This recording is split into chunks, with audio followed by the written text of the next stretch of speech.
to the Empire. Thank you for the subscription, Savamomia. And guys, I apologise about the wait, but Eshwar shouldn't be much longer, and then we're going to have this fantastic best of 3. Oh, I better edit that. Best of 3 on the way.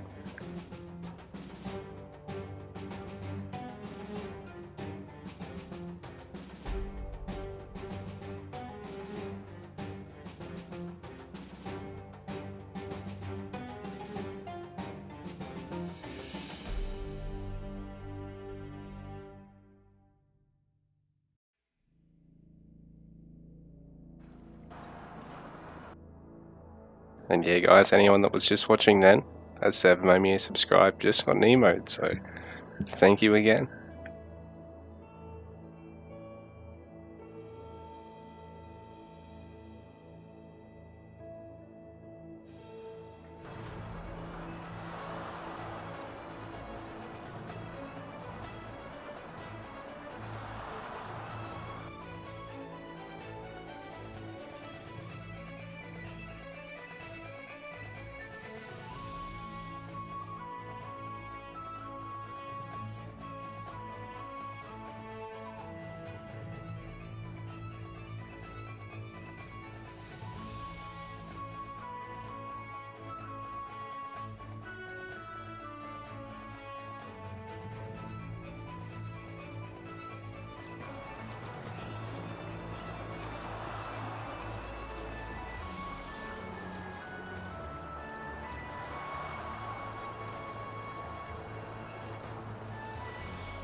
Alright guys, we are off with a Persia v Persia to start round 1 of this best of 3 between Eshwar and Game Video 113, so hold on to your seats folks.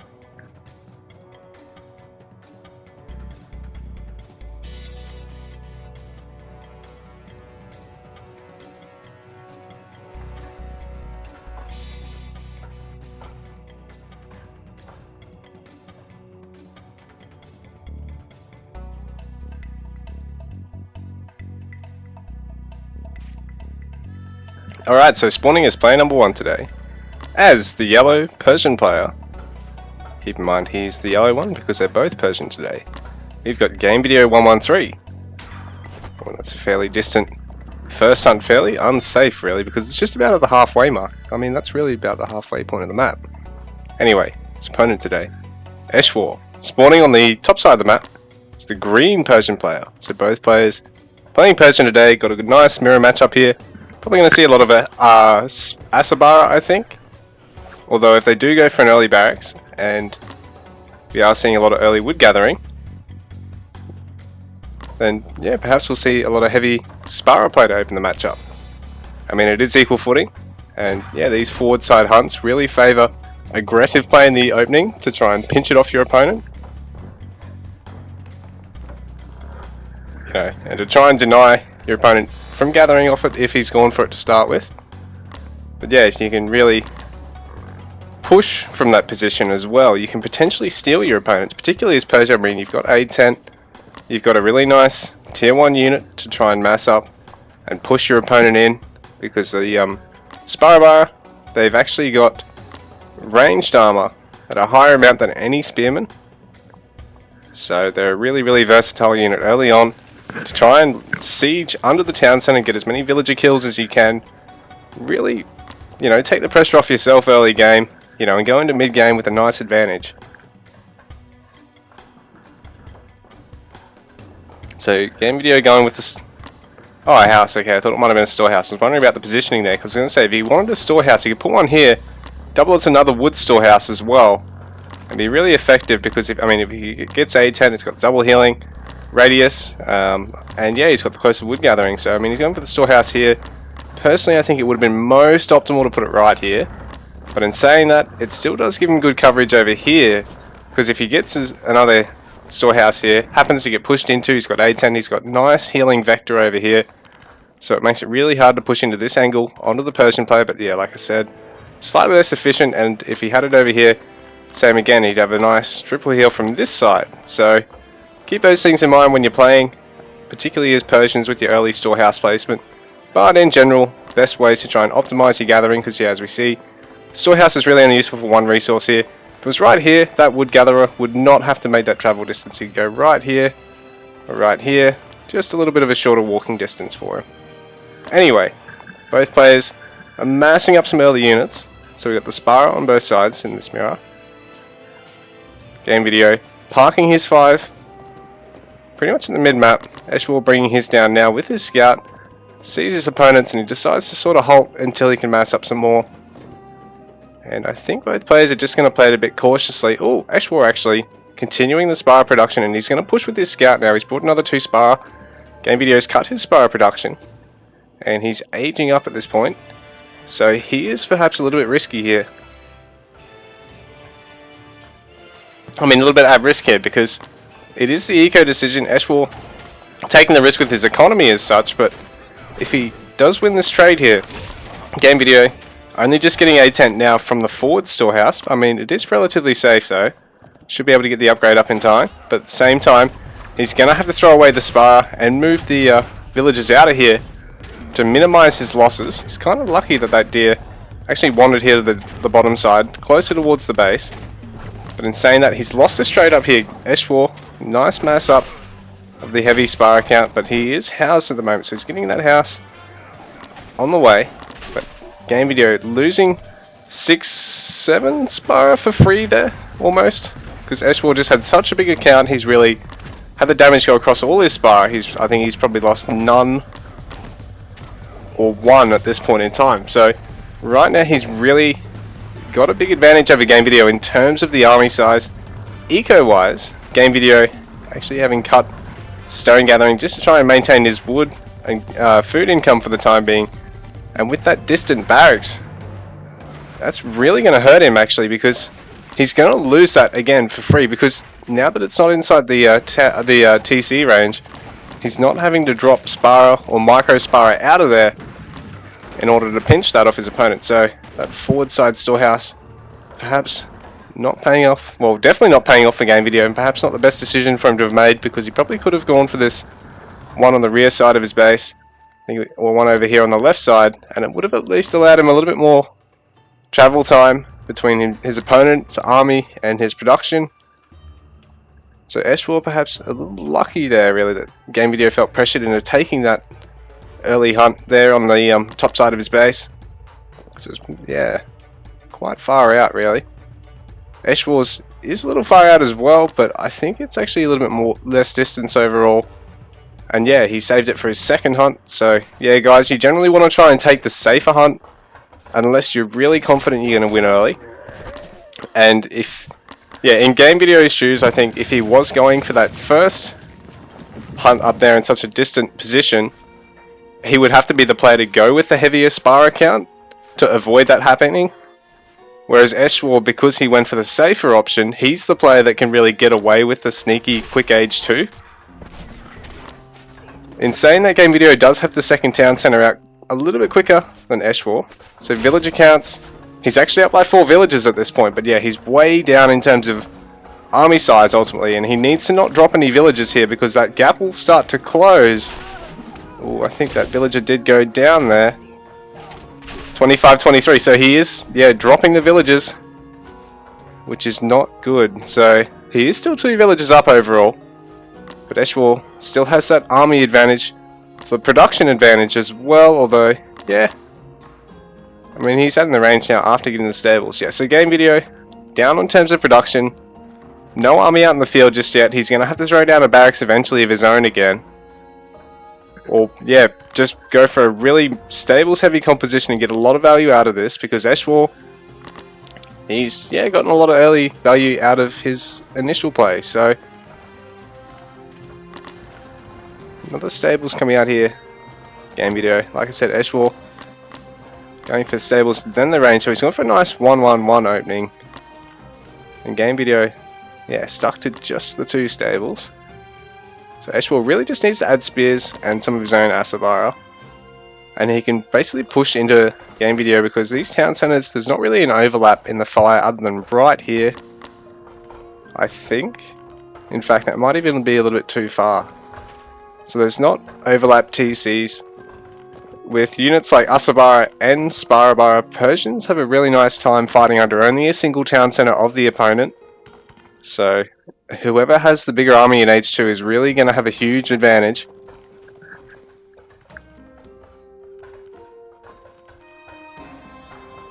Especially considering that both players have gone for this distant town center to start with. I mean, it's a smart idea. Eshwar moving forward to try and secure the mid-map resources. Really good play from him. Game Video sort of backing away from his opponent. Also a good idea considering he's on the back foot. He's moving towards resources. There's plenty here. There's the gold. There's a little bit of wood. There's that hunt there as well.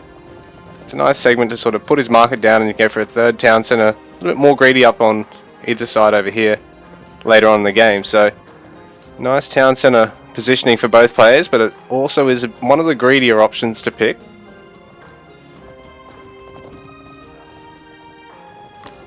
This big army of Spara. Going to run into the Asabar, and Game Video is actually going to back out. He's not going to try and sneak his units down and tank the damage.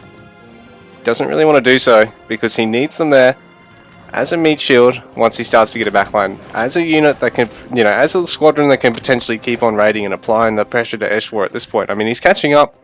It seems he's opened the gap up to 4 villages ahead, so Eshwar's villager production's not been as good as game videos at this point. I think he's been sort of banking on this to get him into the game, and now he's making a good catch here with these Asabara, where he's going to get a couple of kills and really even up the score for early on. So 2 villagers falling there. Game video, 44 villagers to Eshwar's 38. So he's opened the gap up to 6 there in Eco. He's taking a quick age 3 now as well. He doesn't have a huge amount of army on the field at all. He's only got 3 stables. So he's just massing up Asabara. He's really playing quite a smart low eco option for a mirror. It's really, really common to see this sort of play from more confident players in the matchup, to just play around a single unit, mass it up, particularly if it's a cavalry unit, just because they're so quick. Or you might see things like Woads and Celt, or something of that nature, just because they're also one of the quickest options. In game video this time, I'm going to run into a bit of trouble because there's a mixed army here, and the bowmen, because they've got that little meat shield, they're going to get off some free damage. It's not really anything huge. Asabara, plenty of health and pierce armor, but it's something. And it also means the game video is going to have to be smart and looked at it, expanding onto more production facilities and getting more unit types out if he wants to be able to fight Eshwar head on anytime soon. Like, he can keep massing up Asabara for now, but he's going to have to get mounted archers, his own infantry, perhaps his own ranged later on in this game. And for now, he's got to deal a bit of damage to make up for the fact that he's gone for so many Asabara, but he's going to be able to do so, I think. Eshwar's mostly parked here in the middle of the map, and game video, ooh, good catch on the berries here. There's about 8 villagers there, so really nice snipe here from game video. And Eshwar, he's going to be a bit slow to respond, I think. He does lose 3 villagers there, so it's 42 to 53 right now. Game video taking an 11 villager lead. That's actually quite a nice lead here, considering he had such early pressure on him. And now there's 10 v12, so game video is actually going to be free to take a fight here if he wishes. He just needs to back into the corner, which he's doing. Although he's actually going to back out completely. I think he's just not that confident he can stick around. But he actually does have the melee damage upgrade over his opponent right now, so... Ooh, but he's having to defend at home as well, because Eshwar seizing the opportunity to move in to a player that's just gone for a mass cavalry approach. But because he has his own Asabara chasing, he hasn't really got the front line to continue tanking this forever. He hasn't got a huge number of spearmen here, and it's a mostly bowman composition, so against a fleet of Asabara, it's a little bit dangerous for him to be sticking around here. And Eshwar's trying to find a gap, an opening here, where he can pick off some easy villager kills, but at the same time, game video has brought his mass cavalry comp back. And there's mounted archers here in the mix as well to really thin out the Asabara here. So these mounted archers, they're actually a ranged unit, one of the mounted ranged. And they do counter cavalry. It's a fairly even trade between them and Asabara.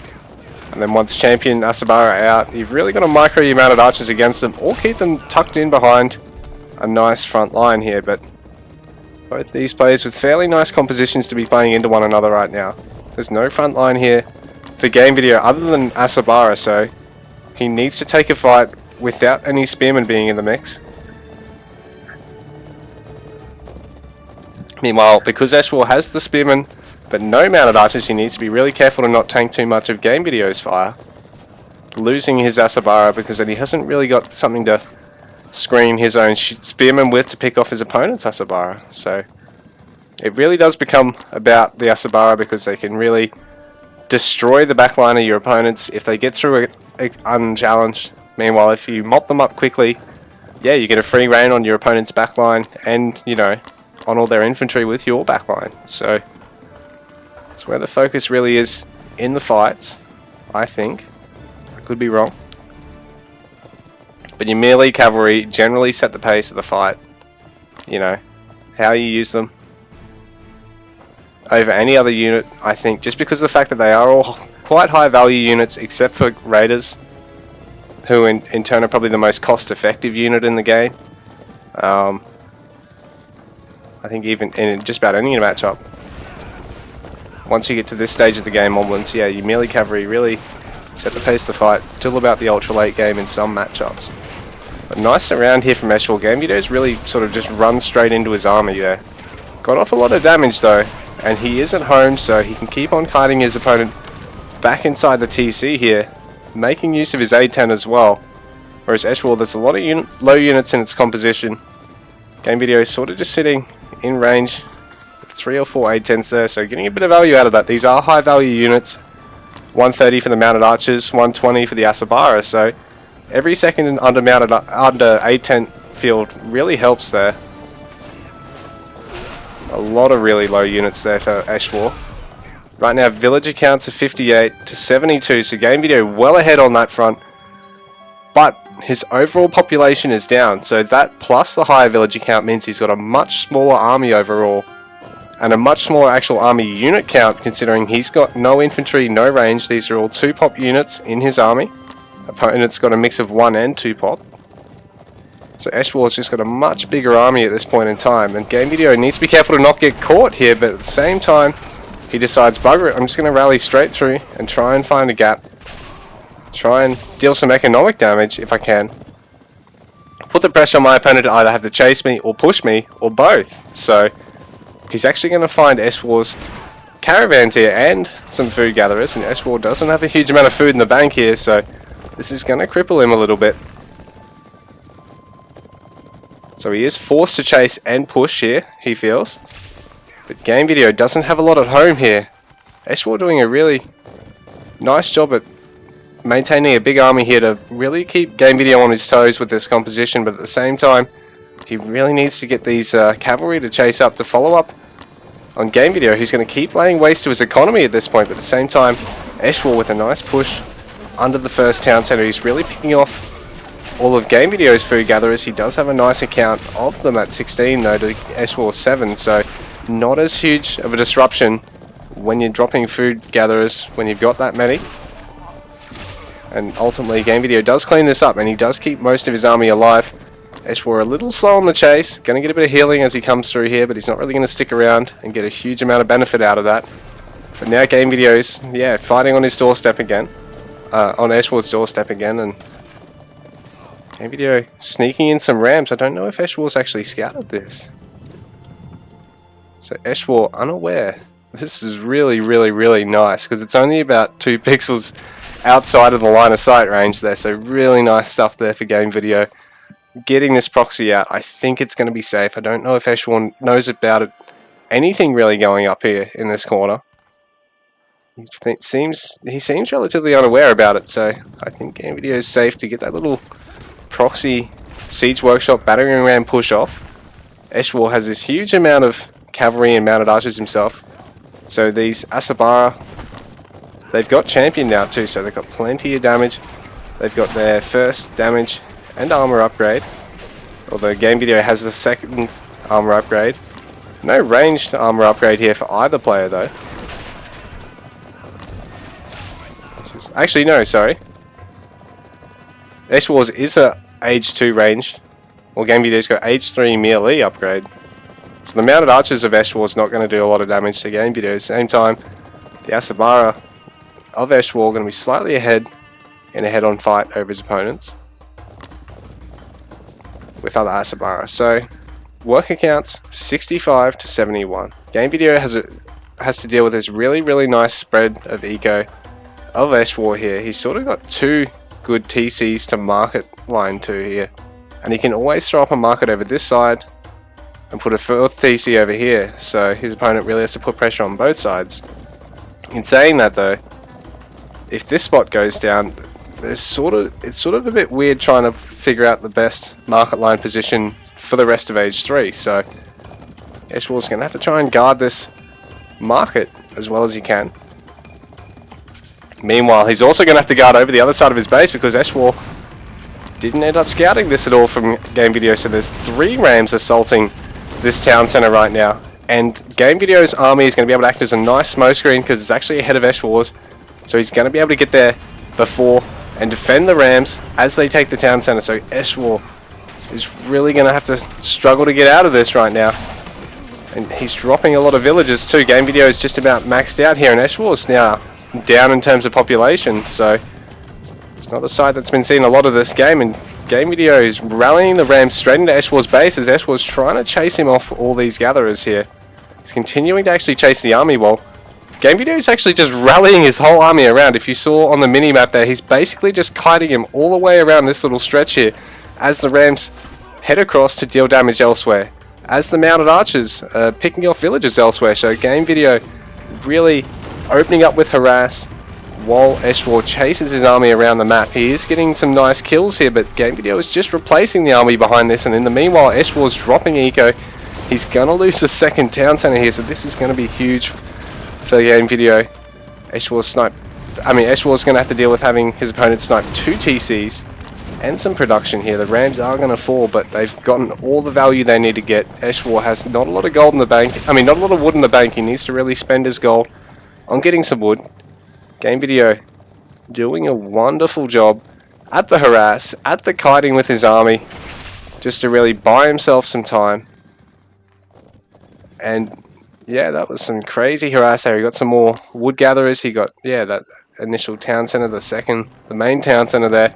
And now he's going to get Eshwal's market, because Eshwal really struggling. He's got a nice army, but his eco's a little bit crippled, and he still needs to get some houses up to really max out completely here. He's at 150 pop, but he's got 140 total. Game Video maxed out at 180, 180 right now. And just pulling ahead in terms of upgrades, I think. So again, Eshwal trying to chase Game Video. A couple of these mounted archers rallied a little bit too far. One of them goes down. Natsabara sneaks out though. It's not going to be doing anything though, because it's just idly rallied there for now. But oh, this is a big fight, and I don't know if Eshwal has enough to stick around here, because Game Video would have had a slightly large army heading into this. I mean, he's at 90 to 63 villagers, but at the same time he's also up by quite a hefty amount of population. He really laid waste to his opponent's army there. I think he was slightly ahead in terms of the upgrades, so there's no melee age 2 upgrade for Eshwal. Age 3 upgrade for Eshwal. And saying that, Game Video has no GG, well played. So Game Video takes the first game over Eshwal. I did really like Eshwal's opening there, because he played a little bit ballsy, committed to a few more Spyro than his opponent, and just went for it, pushed in, got all the initial value out of that with sniping the barracks and that hunt. But Game Video stuck his heels in, he dug deep, he really macroed up well behind it, went for a nice harass based composition with the triple stables before anything else, and then adding in, it's just some more stables and ultimately some immortal camps, really running his opponent around the field. GG, well played. What a nice game one, guys.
Alright guys, so Eshwal has opted to swap to his Celts. Game Video sticking with his Persians. He was excited as I am to see the next game in the series, because This is a match point ultimately. These are best of 3 games, so game 2 becomes very cutthroat for the player behind in the series. If he drops this, it's all over. He walks away. There's no legendary item for him at the end of the day. While the player 1 up in the series, the pressure's on here to seal the deal. If he wins this next one, it's over. If he loses, there's game 3 match point 1-1. So right now we have Game Video as the yellow, Persian player once again. Bold sticking with his initial opening here. So his opponent, Eshwar, swapping to the Celts from Persians, unsuccessful in the mirror matchup. And I think he's going to go for a fairly aggressive strategy here. While Game Video seems to be... Oh, he perhaps is also doing barracks first. Game Video having found a second hunt. Eshwar, I think has found... Yeah, he's found one now. Third hunt there for Game Video. Eshwar throwing down the barracks. Game Video throwing down the barracks as well. I think Game Video's... It's actually, yeah, slightly ahead. But Eshwar gonna have, I think, the advantage in the actual fights as the Celt player with the barracks. With the spears. They only cost the food, whereas the Sparrow do cost a tiny amount of gold. I think it's only 5, but it is still a little bit.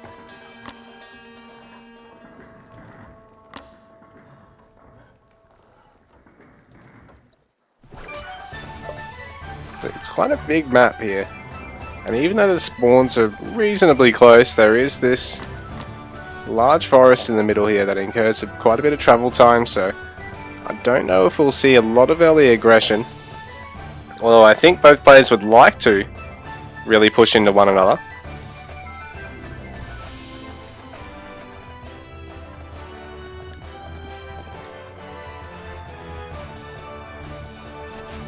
Because it makes for a bit of a rough macro map, really. I mean, it's a good macro map, but at the same time, you've got to maintain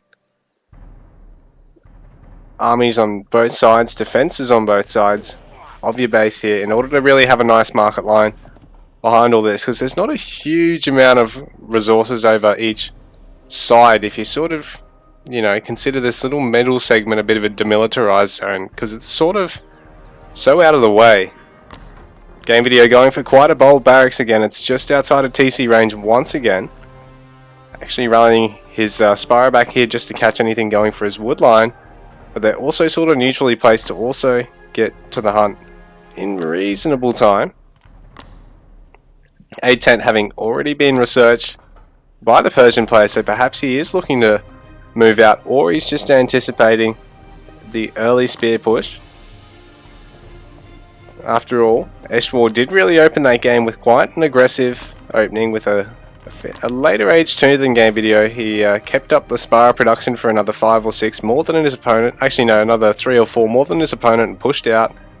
And it really got a lot of value, you know, with the last 2 or 3 in training. As he hits with a bigger army, with a little bit more to back it up to get some villager kills. So perhaps he'll be able to do it this time. He's forced Game Video off the hunt already. Game Video already has committed to hunting dogs and the A10, so he spent a lot on upgrades already so far. So Eshwar, even though he's dropping spears here, he has delayed a bit of gathering. His opponent ultimately fast aging here behind this. So Game Video, a good defensive, because he hasn't really lost anything. He can always re-rally everything back, which he's doing now. Very smart of him to do so. You know, the extra units that were on the berries are back straight onto the gold mine, onto the stone mine, so it hasn't really set him back at all. And like I said, even though he's committed to those eco upgrades, which is sort of put him behind now, in the long run this is going to put him ahead. So Eshwar, the onus is on him now to deal a little bit more damage, to try and go for the wood line if he can, considering Game Video is probably prepping his hunt here, or looking to prep his next hunt with his defenses. So the Celt player, he really needs to make use of the fact that he's got the faster units. He can really either be in 2 places at once, or sort of go from one place to another just that little bit quicker than his opponent and keep him on his toes. I think he's going to look at trying to push this gap now that now that Game Video had moved out there. So once again, he's denying a little bit of gathering. It is more efficient being on the hunt, and all this time having to move back and forth is going to cost game video a little bit. So Eshwall's age up, not too far behind his opponents, and this isn't the best fight for the Celt here. Because game video had a nice surround there, a couple of spears, having to make the march around. You've got more units, so you really need the larger concave. And Eshwall even having to deal with game video microing back. The Spara lives, so game video is going to keep 2 Spara alive inside the aid tent. But Eshwall ultimately does have the unit count to really drive game video back. He's really having to make use of the aid tent and try not to drop his spears. Some good micro from him so far, but Eshwall, close but no cigar on that villager there. Eshwall ultimately backing off. Villager counts are 19 to 18. So game video up by 1 villager. I think he's had slightly better villager production in both games. Oh no, the second TC's out. So he's had the quicker second TC advantage. He did have better villager production last game though, and I don't know if Eshwall will be able to keep up with it, say up through till age 3 as well as game video. Even though his macro is pretty good, I don't know if it's as good as game videos as such. So Eshwall in the meanwhile adding on another barracks. Eco-wise, he has committed to some techs as well. He's gone for hunting dogs, he's gone for his handsaw. Wheelbarrow coming out here from game video, which is a bit strange. He's only on 23 villagers, so he and his opponent a little bit early in the game to be looking at getting a tech like that. I think most people would probably hold out till about 40 to 45 villagers before they look at getting it. Generally, I mean, I tend to get it pretty early and I don't get it that early. And I usually like to get it in about, the 30s or upper 20s at the absolute earliest. But in saying that, if he feels like it's going to really pay off the dividend with all these distant wood lines, because Wildwoods actually does have some pretty spaced out wood lines around the base. They are quite staggered, there's quite big gaps in it. So as you chop through the first layer of trees, you're more likely to incur bigger chunks of more movement speed from travel time. I mean, sorry, not movement speed from travel time. More travel time, sorry, because you've got to cover more ground. And on a map like Wildwoods, it probably is of benefit to look at getting Wheelbarrow a little bit quicker than your opponent, really, because it might pay off a little bit more than it would on other maps that are really macro intensive, where you'd look at getting the tech anyway. But like I said, you'd probably hold it off till about upper 30s to upper 50s. Anywhere from in there is really where you're going to look at getting it, because it's not set in stone. Everyone sort of does their own thing with techs like that. Things like handsaw, people just like to get them ASAP in age 2 just because it's such a crucial tech to getting buildings out in age 2, for instance. But with things like Wheelbarrow, it's more of a general tech. Eshwall committing to a lot more barracks now, getting a Sacred Grove, so he's going to have a nice push composition, but at the same time... Oops, sorry, let me check this. He's not aware of 2 ranges of his opponent here, so game video going to have a huge advantage in the fact that this Bowman Ball is going to not really have any counter to it. I mean, that's a great front line there for Eshwall, and game video is not really going to have a huge front line to deal with it. But in saying that, as long as the Sparrow can live long enough for a couple of volleys here, then the Celt player is going to get disintegrated. There's no ranges for him yet, so there's no slingers out in the field. He's not age 3, so he can't get any woads out. So even with the Druid buff and healing, I don't know if this front line, mass infantry, is really going to be able to chew through the Persian. I mean, it's a healthy spear count, but in saying that, you really only want spears once your opponent's actually gone for the stables and got the Spare out. Got the Asabare out. You really need to see that before you commit to getting more spears again. Unless, you're that confident that you dealt enough early damage that you can actually snipe TCs or snipe all his barracks or all his ranges, you really are better off going with more longswordsmen when you are playing blindly into the opponent's comp and scouting to see if they're... Well, you should never play blindly into your opponent's comp for one. You should always be trying to figure out what he's doing at least this early on. You really need to know when he's adding the next tier of production on. Age 2, it's most essential to get your scouting off to figure out what army your opponent's going to come storming through the door with, because if you've got the wrong composition, he will just destroy you. If you get hard countered by him blindly, because he scouted and you haven't, then yeah, it's going to be really rough. And I think Eshwar either needs to fast age 3 or add those rangers in immediately, because I mean this is a good sized army by now, and his opponent's got one too, and Game Video is going to be thinking, oh, if I'm not being pushed into by now, I might as well push in, because otherwise he's going to get a quick age 3 over me. And at the same time, if he's not pushed into me, he's not that confident with what he's got, because the Kelp player is probably going to want to be the player that's going to be more aggressive, or look at aging faster in the matchup, or both even, I'd say.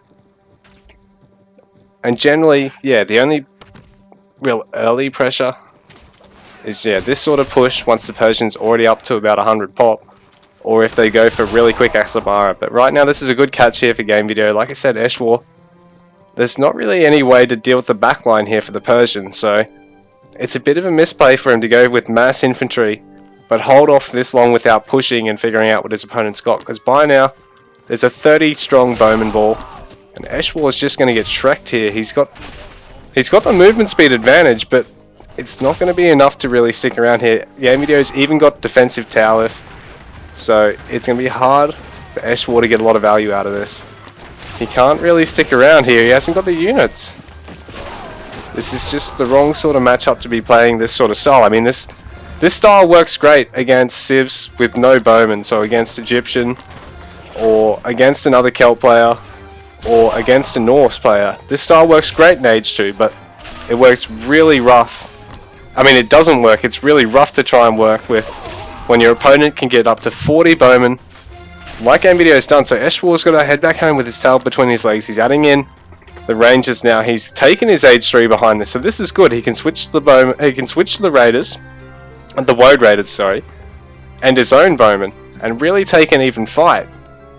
But now he's on the back foot because Game Video's still got most of this age 2 army left, and it sort of translates into an age 3 army a little bit better as well for the Persian player. So as long as Game Video can sort of get a front line, a bit of a smoke screen for this 40 strong bowman army, he's gonna have an easy time at doing the same sort of thing to Eshwar again, even if he does have the woad raiders, because the woad raiders actually need to get to this bowman wall to really be able to do anything.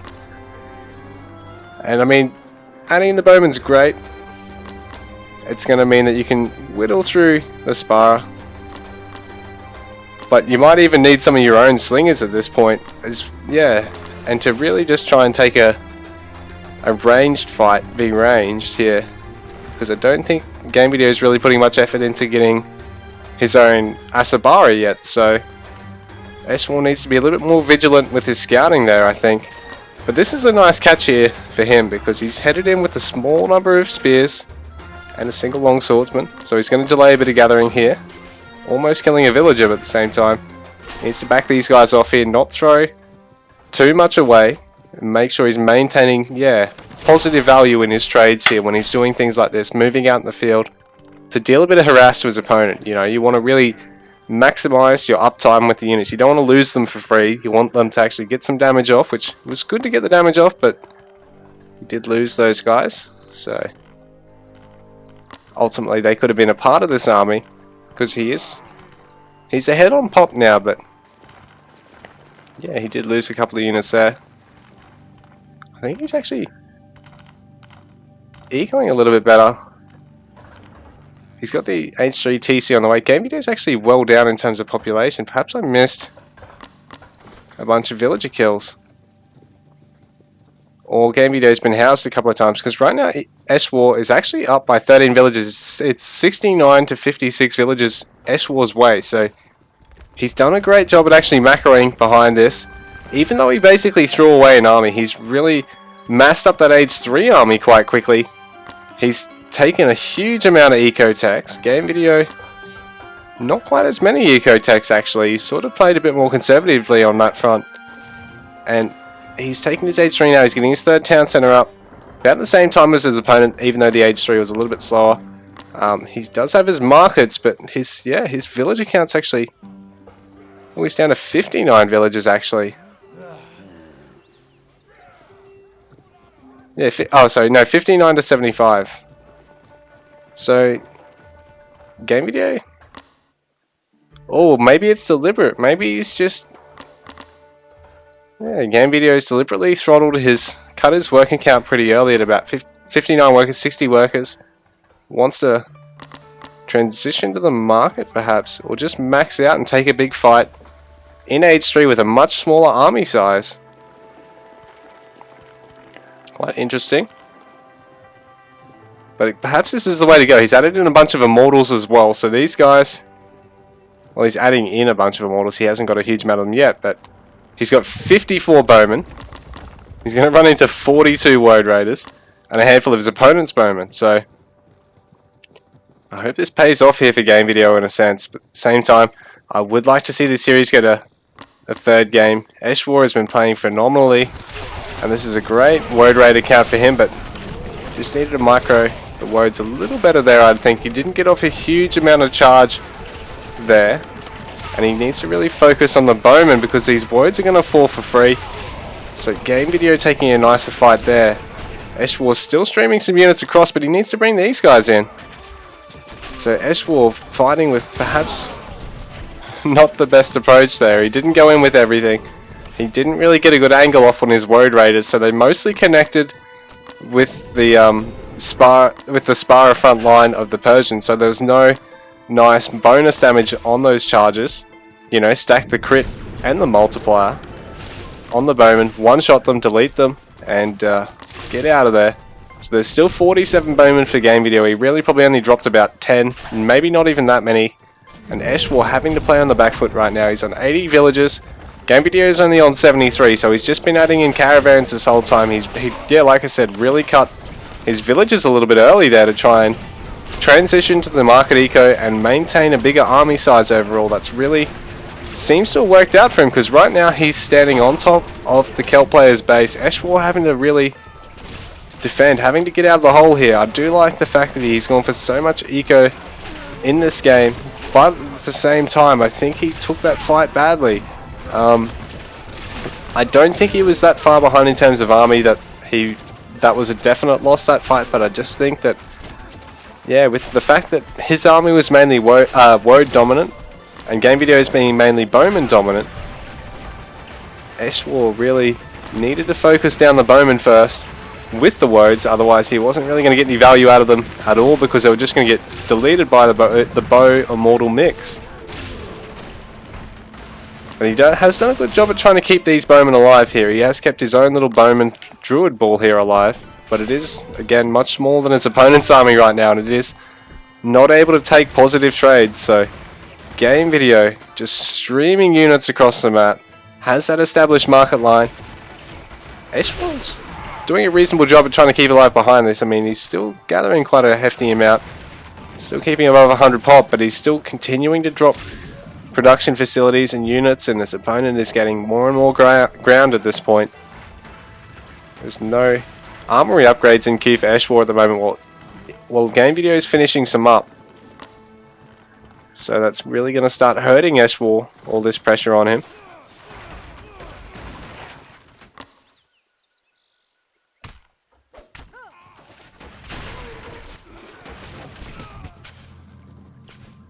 So another building falling here for Eshwar, but for now the dust is settling, so Eshwar going to add in some more ranges of his own. He's added in some more barracks, and Game Video once again adding in a close siege workshop, this time pretty much just behind his army rather than any funny proxy. There's a lot of idle villages there. I think there was probably a gold mine or berries there, probably a gold mine actually. But this ram is now connecting with the town centre. That's a nice front line of Immortals, so even though the Woads can charge into them, and they are a ranged unit, they're not actually a ranged tag unit, they're an infantry tag unit, so the Woads can't really trade positively into both them and bows at the same time, unless they can get straight on top of the bows and then back out and have something that's actually a counter infantry deal with the Woads, deal with the Immortals. So the Persian player just has the compositional advantage, because there's no answer to the Immortals right now from Eshwar. Game Video has done a wonderful job with these pushes today. These rams getting a huge amount of value, destroying houses and farms. And these immortals are going to sack the town centre, while the bows just kite around the woads. So this is probably the first time the woads have really been able to get the full value, go to their full potential, and they just absolutely deleted those bowmen. But I think by now Game Video doesn't care about the bowmen because he's got that many immortals. He's in that sort of position where he can just keep streaming immortals and rams in until he takes into age 4. So he's getting age 4 on the way right now, and yeah, that's exactly what he's looking to do. Eshwar down to about 95 pop and having to guard his barracks, producing long swordsmen, but they're not champion. They're going to be fighting against immortals that have armory upgrades over them, so it's going to be messy. I don't know if Eshwar is going to be able to make it out of this. He's quickly forcing up houses. He's getting some, still getting some woads just in case bowmen head across as well. But Game Video is just massed up immortal ram. So I guess the woads are going to be good for cleaning up the rams, but at the same time, they're just of no use against the immortals. They trade terribly into them. So perhaps it's more important to just clean up the immortals first and then worry about the rams later. Because right now they're just picking off stuff that you're not going to be able to get to anyway. So sometimes you just have to bite the bullet, sacrifice some stuff to win the overall fight. Because that's a huge amount of immortals, 32 of them, marching around. One of the highest value infantry. And they do have that range, so they are going to be actually able to trade reasonably well with the bowmen. They do have reasonable pierce armor, and they do have a reasonable health pool. But in saying that, the bowmen ultimately are a soft counter to them because they do have their multiplier. Actually, I take that back. Kelp bowmen don't have a multiplier, and right now Eshwar is sort of streaming everything in without realizing it, I don't think, and he's just lost a whole bunch of bowmen, so I don't know if he's going to be able to continue much longer. He's distance gathering here as the rams have sniped everything. There's 4 rams heading in, and there's just an army of immortals. Eshwar is still on 84 villages behind this. Game Video's on 86, so Eshwar is still almost keeping up an eco, but he needs to replace these storehouses because that distance gathering is really going to hurt him. It's a lot of villages actually. 9 villages there actually distance gathering. So yeah, Eshwar really needs to replace those storehouses and try and get something to deal with these rams. But like I said, the woads, because of how much immortals there are here, he really needs to put off getting them until he's got the bowman, longswordsman, champion mix to really clean this army up, and then add the woads in, worry about the rams then. He is getting some longswordsmen. He doesn't have champion on them yet though, and the bowmen haven't got a huge amount of upgrades. They're behind in age in terms of upgrades over the immortals, so this is going to be a great fight for Game Video, not so great for Eshwar. That defensive market of Eshwar's is going to go down. And he's defending with everything he's got, but like I said, it's just such a small army, and he's got woads in queue. GG is called. Game Video takes the series 2-1. I mean, not 2-1, 2-0. So GG, well played guys. Thanks for watching this first series, and damn, Game Video is looking really, really solid at the moment. Eshwar's played that pretty well, and he got off to a really good start in the series, but I think it was just not to be today. Well played guys. We're going to go to Series 2 in a moment.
Alright guys, I might keep that in mind to actually do a non-champion mode PvP game soon.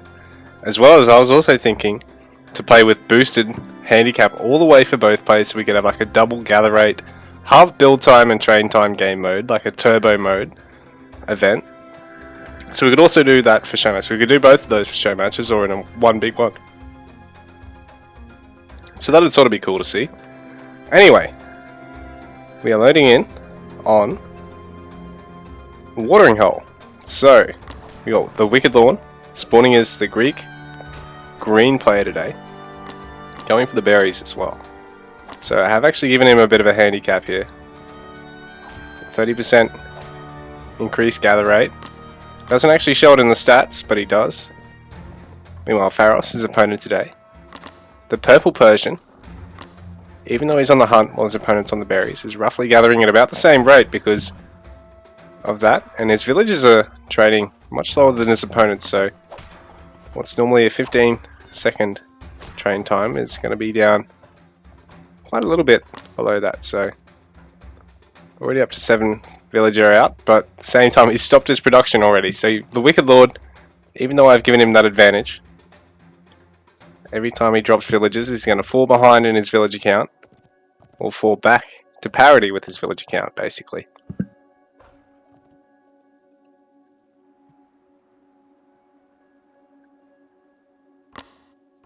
So the Wicked Lord is going to go on the hunt now.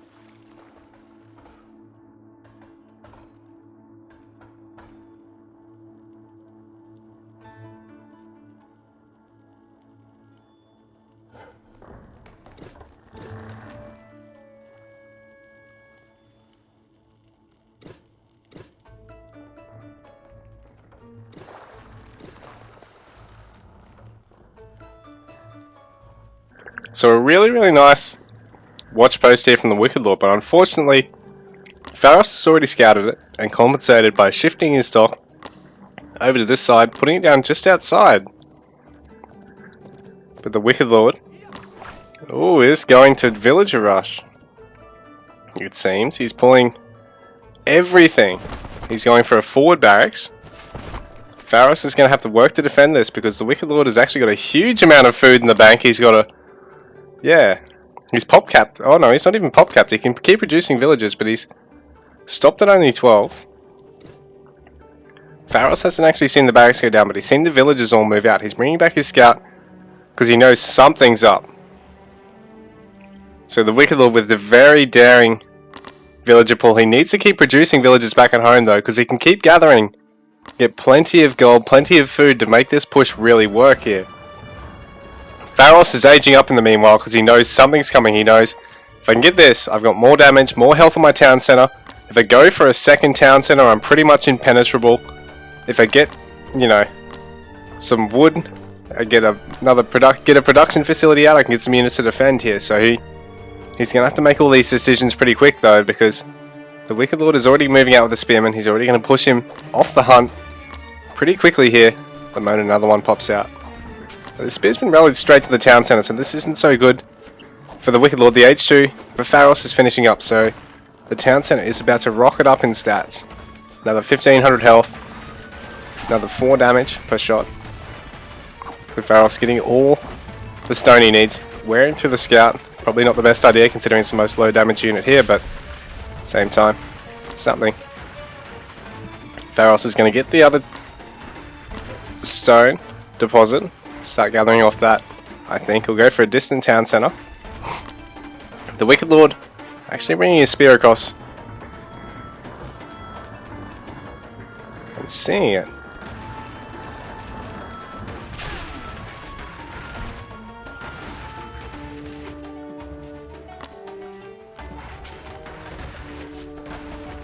So the initial town center is going to go down. The second one, villagers are under immense threat here. So Pharos is going to have to rush back to repair this. I don't know if he's not going to get there in time. He's going to have to lose that. At the same time, he's got 5 villagers getting off the second town center. Right now it's not really getting anywhere in terms of health, but he is going to finish it up in time. At the same time, he's going to have to pull everything down to deal with this. Getting a range as well over here, but the Wicked Lord is sending his spear over to watch.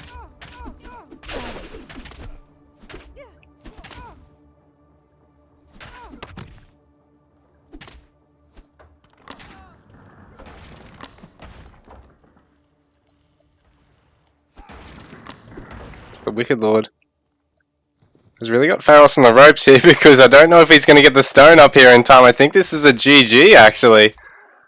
Well played here by the Wicked Lord. So perhaps the next game he's not going to need a handicap because he's taken this game number 1 here.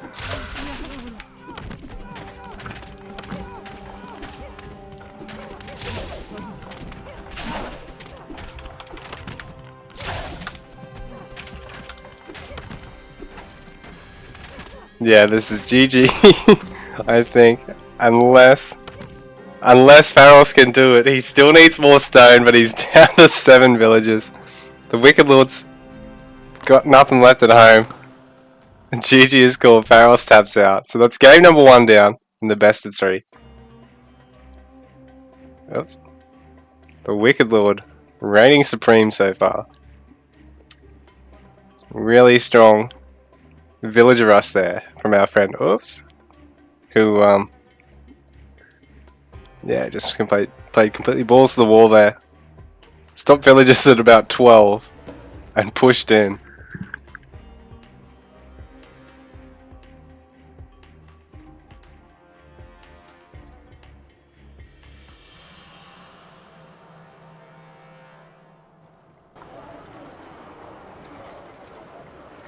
Is this StarCraft? Yeah, you don't often see that sort of trees in AoEO, but occasionally you do.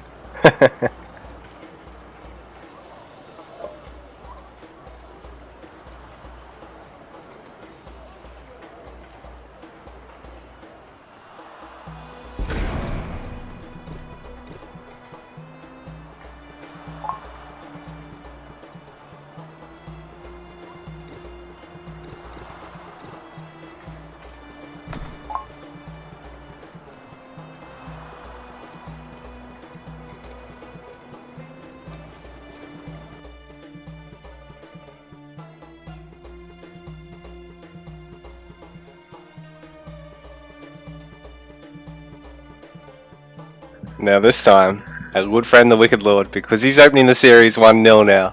I've taken the handicap off him because if he does that again and it works, that'd be pretty embarrassing for Pharos. So, the Wicked Lord this time starting on his stone mine. And Pharos, I think he's going to open more conventionally straight onto the hunt here. Like any sane man would. But our friend here, the Wicked Lord, he is no sane man.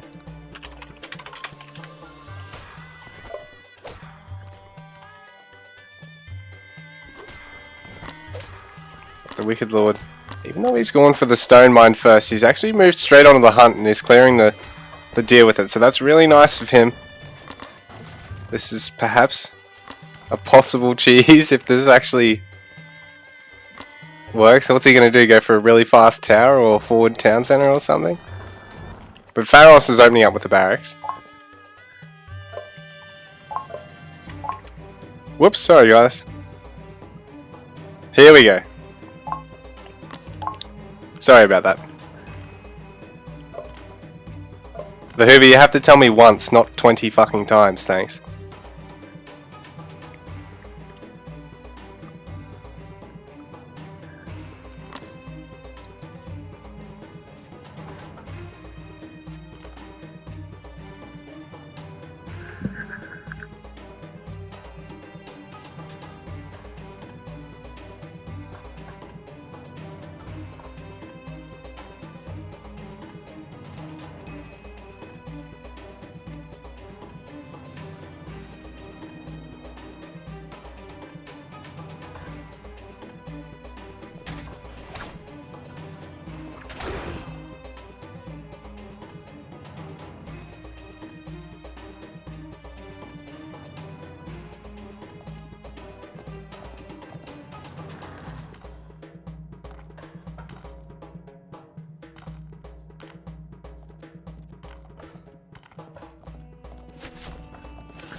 So the Wicked Lord has inverted his strategy. This time, he's going for the defensive game the second game. The first game, he went for the rush.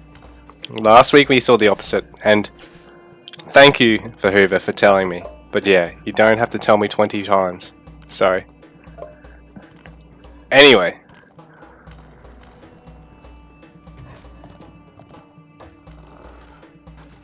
Pharos is already on the Wicked Lord's doorstep, and he's seeing this go down. And this time the Wicked Lord doesn't have that handicap advantage, so it's going to be rough for him, because this is going to be a huge sunk cost for him if Pharos doesn't push into this blindly, which he's not going to. He's just seeing it all go up, watching it. He's pulling his own villagers, actually. This is interesting.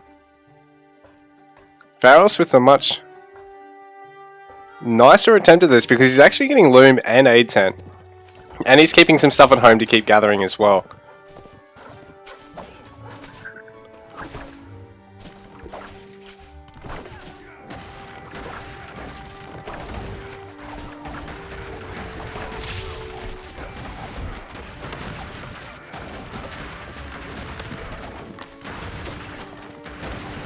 Oh, and the Wicked Lord's Town Center only in Age 1.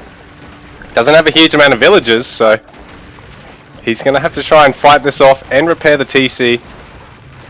And this is really looking rough for him, because he's only on 15 villagers and Pharos is still on 14. Still has those Spar out. TC's down to about 1k health now. And all the villagers are repairing except for this little cluster here. Pharos still has 14 units here, cleaning up most of the villagers.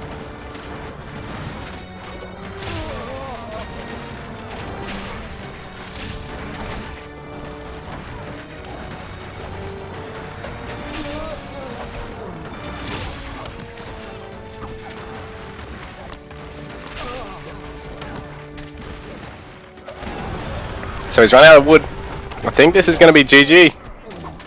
Because Pharos is immediately going to pull all of his villagers back and keep gathering, and the Wicked Lord now has to try and muster up the wood and the stone in this position. I don't know if he's going to be able... He does have the villagers too, but he needs to react faster, and he's sticking around to fight with the Sparrow, and this is going to cost him a lot of time. Going to lose some villagers. I think this is going to be a GG. Last of the villagers going to go down. I think they're for the Wicked Lord.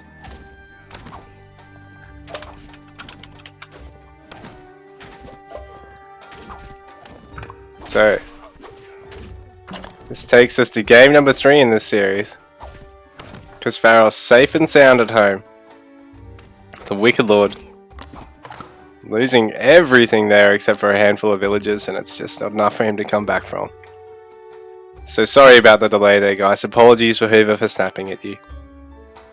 But yeah, that takes us to game 3 in this series. Oh, can the Wicked Lord do it? Or will Pharos take out game number 3 again? I mean, take out the final game of the series again.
Alright, so game number 3 in the Greek versus Persia Battle of the Ages between Pharos and the Wicked Lord. So we're going to see who has the best spear rush best villager rush out of these two players. By the look of it, because that's what's been happening both of these games prior. And this time, we've got the Wicked Lord with a 15% handicap instead of a 25% handicap in the first game and 0 in the second. Pharos in the meanwhile, obviously with no handicap, no bonus to his gathering, his train time, his build speed. And yeah guys, hit me up because we are one day going to do a turbo mode game where both players have maxed out handicap because I want to see the craziness of AoE Eco at its max potential. But anyway, yeah, we got Wicked Lord, the Green Greek, on the left side of the map of Great Lake today. On the right side of the map, we have Pharos as the Purple Persian. So, the Wicked Lord moving everything up here. I think he's going to go for... It's weird. It's not really perfectly close to anything. I thought he was wanting to go for a dock there. But he's just really split his base up for now. It's quite a big map. Not a bad idea to do if your opponent's not going to just pressure you straight off the bat. But at the same time, that's probably harassable by the water. At least got those guys there and anything over here. And this is all pretty easy to take with Spearmen. Or with Sparabara in the case of the Persians.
So the Wicked Lord, the first player onto the water today. He hasn't built it right next to, I think there was fish here. That I think Pharos had scouted. Don't forget a Pharos. Yeah, there's fish there. The Wicked Lord is going to be distance gathering if he does go for his fishing ships. Meanwhile, he is walling himself in. I think Pharos is just going to play a much more standard game now. So this will be to the detriment of the Wicked Lord. He's going to be effectively mind-gamed here. He's committing to quite a lot of stone, getting those walls up, so it's really going to undo the handicap. And I mean, last game we saw the fact that, well, those build really quick when you actually have multiple villages and handicap. Holy shit. Anyway, I think it's going to be a bit of a sunk cost here for the Wicked Lord, because Pharos is just really going to look at taking the water himself, playing a conventional, you know, water battle style, as well as getting his second town center.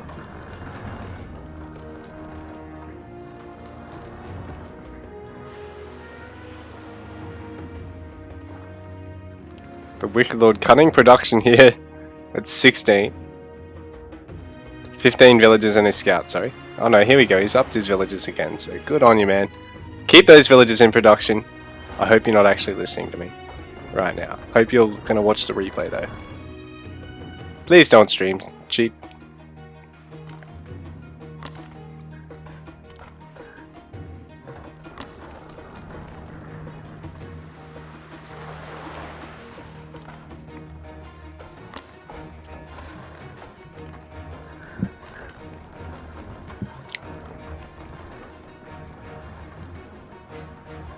So Pharos pretty safe here. He's got H2, he's got the second town center. There's no way a villager rush is going to work against him, I think. There's not even any spearmen out. There's no units being massed up here from the Wicked Lord to try and attempt such a thing. Pharos is even just expanding on the water. Wicked Lord's committed to the dock, but he hasn't actually got it near any fish, hasn't got any fishing ships on the way. Like, here or here would be perfect dock positions for him, but yeah, here, well here, here or here really. That's probably the most dangerous. But he's not really getting any fishing ships out. He's not getting any warships out to try and counter Pharos' fishing ships. He's getting his H2 now. A little bit slower than his opponents. He's already got the H2 town center out. 26 villages to 20.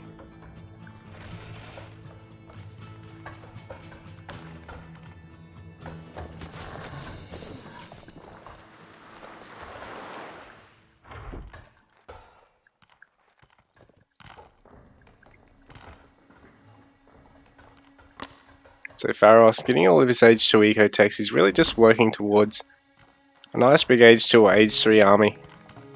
Behind all this, the Wicked Lord, I don't know if he has a plan on going this far into the tech tree. He's getting his healing ointment for his scout and his town watch for his line of sight on his buildings there. They are useful upgrades to have, but at the same time, he's actually going to need something to kill his opponent with, Pharos. In the meanwhile as well, but I think he's just focusing straight on eco. Oh, and going for a quick H3, getting it straight behind Wheelbarrow out of his second town center while his first keeps pumping out the villages. So that should hit while he's in his mid to upper 30s with his villages. Also getting that lower. So Pharos' eco is booming ahead of the Wicked Lords at this point in time. And all these distant houses are going to be ripe for the picking if Pharos decides to go for them.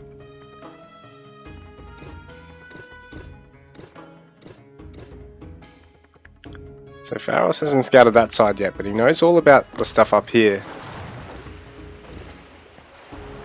So that's all definitely revealed. All will be revealed. Pharos largely just waiting for the H3 to kick in and just gathering a huge amount of wood. I think he's just going to throw down a whole heap of production. He's going to start getting his stone now as well because he's going to have to get that third town center out. But yeah, the Wicked Lord's still only on one. Adding in a second though defensively here. It's like a scaled down version of what's that Age of Empires 2 map? Is it an arena where you always spawn with the walls around your base? It's like that, but like, yeah, a scaled down AOEO version. It's pretty cute, really. I'll take a photo of that.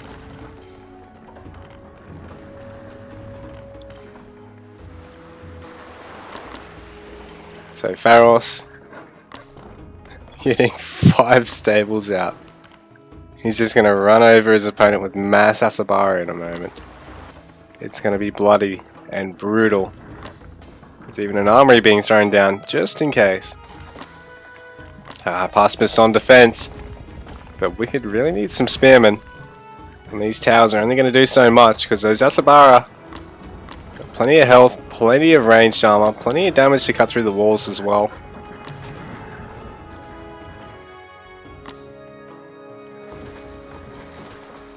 Pharos expanding around the water as well. He's got his merchant transport here to act as basically a water market line. He's going to be able to add more fishing ships out, add more docks along here, add an actual market as well. And he's really prepped with late game eco this early on. So he's already on 46 villages. Wicked Lord's on 24. So just the fact that there's 2 docks out for him, quicker H2 and H3 town centers out, means his villager count is just going to be immense over his opponent. His potential to gather here is huge. Wicked Lord adding in some eco tech, so he's got handsaw, he's getting a pickaxe.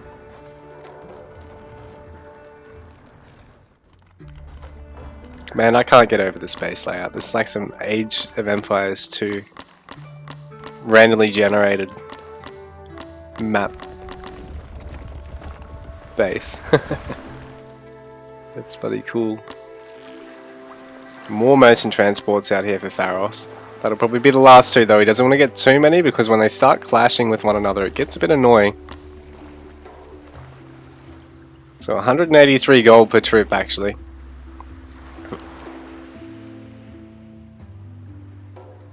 I think it is. And then that one said 159, so I think it'd be there's one amount one way and one amount the other, weirdly enough, probably.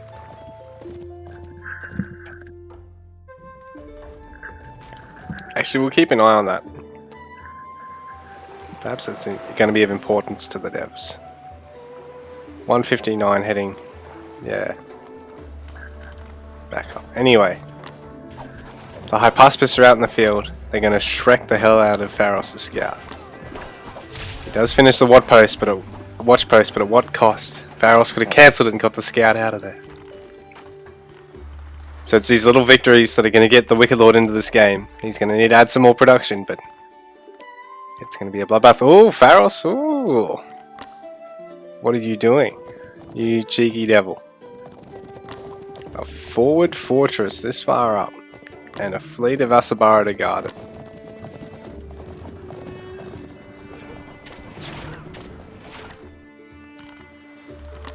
So nothing on the water here for the Wicked Lord. That dock is just sitting there. Lonely. I am so lonely.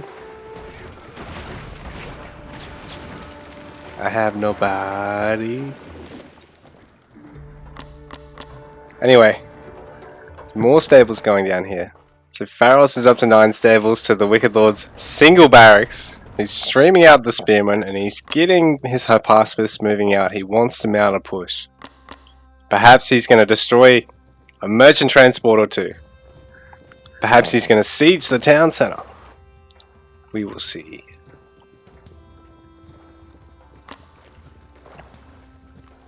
So the Hypaspis proving a nuisance for these merchant transports even before they stopped to attack just because they were in the bloody way. Come on man, get off the freeway!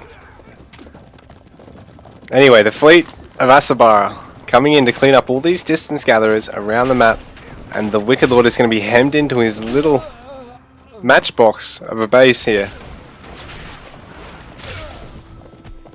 So the Asabara do ultimately clean up the Hypaspis, but not before they completely Shrek the hell out of the merchant transports. I think he might have even gotten one merchant transport and delayed a couple of others by some crucial seconds. Another stable. So Pharos just adding more and more stables. He's gone for the melee armor upgrade, even though he'd probably make more use of the ranged upgrade. But he does have the melee damage age 3 upgrade, so that's really nice for him. And the melee armor is going to be good against the spearmen. I won't take that away from him, but at the same time, that's a lot of towers. It's going to be a lot of ranged damage to deal with too. So the Wicked Lord, can he mount the defense he needs? He needs to get these villagers out of here. The towers, the mass spears, may just be enough to repel Pharos for now.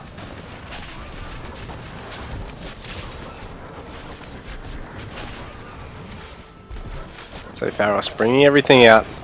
Oh no, he's going to make a run for the barracks and force the Wicked Lord to have to throw up another one. He's going to snipe the barracks actually. And go for the towers too. And Pharos adding in shield rim and chainmail, so again he is getting the melee armor and the ranged armor upgrade now. A whole bunch of villagers just going for a run now. Where are they going to go?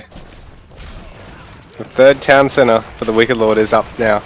So this is going to be a very hard base for Pharos to siege, but saying that, he's already got the fortress. He really just needs... Oh no, he cancelled the fortress ultimately.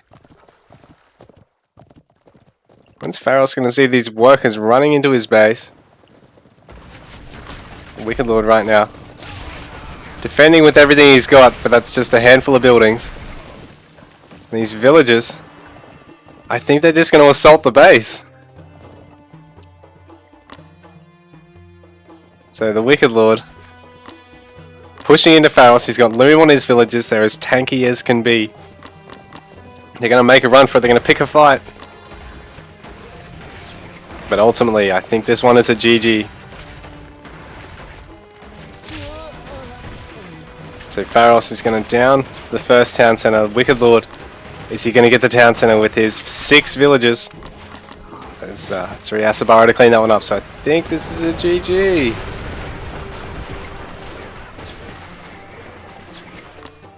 I thought that it might have been a hidden unit down there or something. Turns out it's just sheep. GG.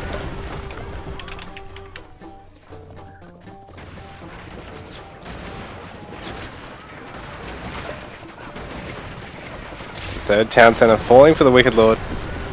And Pharos takes the series 2-1.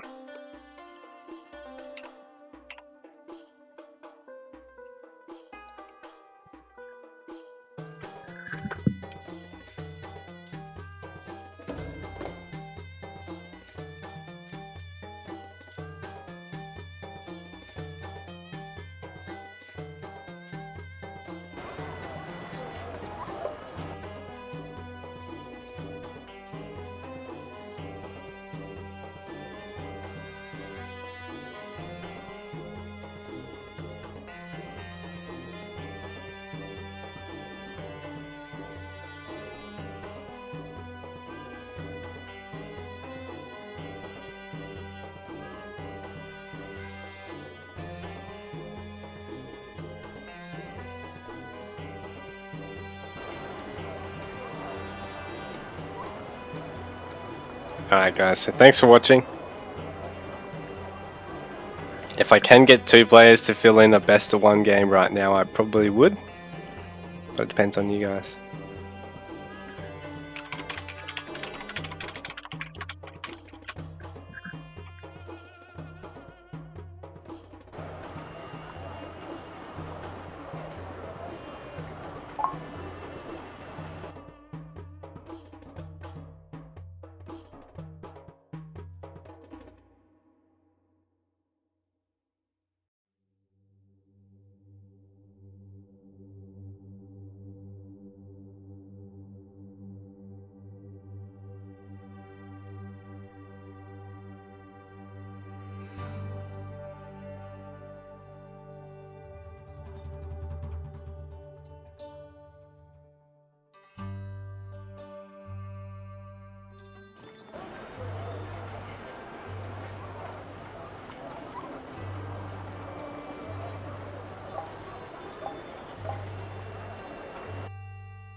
Alright guys, well I'm afraid that's it for the night.